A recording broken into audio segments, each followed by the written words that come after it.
The Imperial Stormtroopers dominated the galaxy for nearly 2 decades, serving as the faceless enforcers of the Emperor's will. A small threat at first, known simply as the Rebels, would grow to be substantial enough to topple the Empire itself at the Battle of Endor. With the deaths of both Darth Vader and the Emperor, the galaxy celebrated. But this is not the end of the story of the Stormtroopers in Star Wars canon, and today we will explain the tragic fate that many of them met. As some refused to put away their armor, others were killed in the ensuing chaos, and only a small fraction of them would actually survive to flee into the unknown regions. Following the events on Endor, the Empire went into utter disarray.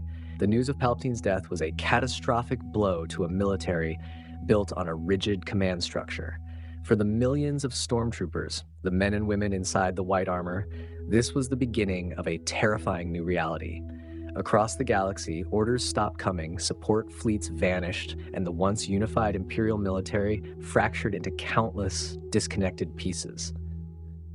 Many Moffs and admirals scrambled to consolidate their own power, becoming warlords and carving out small fiefdoms, particularly in the Outer Rim.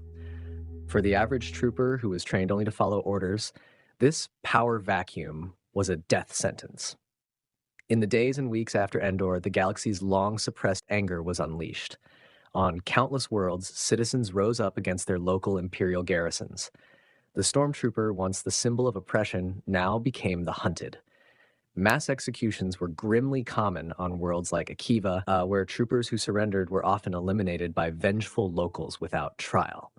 While the newly formed New Republic attempted to establish rules of engagement, the reality on many fronts was brutal. Thousands of captured stormtroopers were taken as prisoners and sent to processing centers, while high-ranking officers and officials might face formal war crimes trials or be offered a place in rehabilitation programs. The common stormtrooper was often simply imprisoned due to their affiliation with the fallen regime. With the central imperial structure gone, survival for many troopers meant adapting to a galaxy that now a significant number clung to the only life they knew, continuing their service under the command of opportunistic imperial warlords who had established footholds on distant worlds. For these troopers, it was less about loyalty and more about a desperate need for protection. However, many others took a different path, becoming mercenaries. Their pristine and uniform ranks were reduced to a ragtag army for hire, selling their combat skills to crime syndicates and gangsters. In a sense, they met a similar fate to disgraced Mandalorians, becoming guns for hire rather than servants of a powerful regime. Perhaps the most tragic fate befell those who simply tried to disappear. Many troopers, some of whom were conscripts, wanted nothing more to do with the war. They deserted, discarding their armor and attempting to melt back into the galactic population. They lived as fugitives, in constant fear that being recognized would lead to arrest or mob justice. This reality was solidified a year after Endor in 5 ABY with the signing of the Galactic Concordance. This peace treaty formally ended the Galactic Civil War and, crucially, forbade the recruitment and mobilization of stormtrooper forces, effectively outlawing the Corps itself. This cemented the status of any remaining troopers as outlaws, with no official path back to a normal life. However, a dedicated and zealous core of the Empire did not surrender or shatter.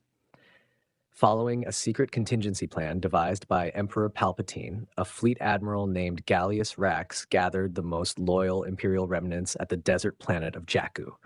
Palpatine's plan dictated that if he were ever killed, the Empire that failed to protect him should be allowed to crumble and die for its failure. The ensuing Battle of Jakku was a devastating and final defeat for the Empire's military might. But this was part of the plan. Following final orders, a select hand-picked fleet, led by figures like Grand Admiral Ray Sloan, fled the battle and escaped into the unknown regions. Among these forces were the most ideologically pure veteran stormtroopers. In the darkness of the unknown regions, these survivors began to rebuild, reorganizing themselves into what would become the First Order. They outright defied the Galactic Concordance, secretly beginning their own stormtrooper program under the supervision of Imperial veterans like Brendel Hux. Abandoning the Empire's use of recruits, they began a new, more ruthless program centered on training conscripts from birth indoctrinating children to be fanatically loyal killers. These new soldiers, combined with the veterans who made the journey, became the stormtroopers of the First Order, ensuring the legacy of the white armor would one day return to threaten the galaxy again. The story of the stormtrooper did not end with the celebrations on Endor.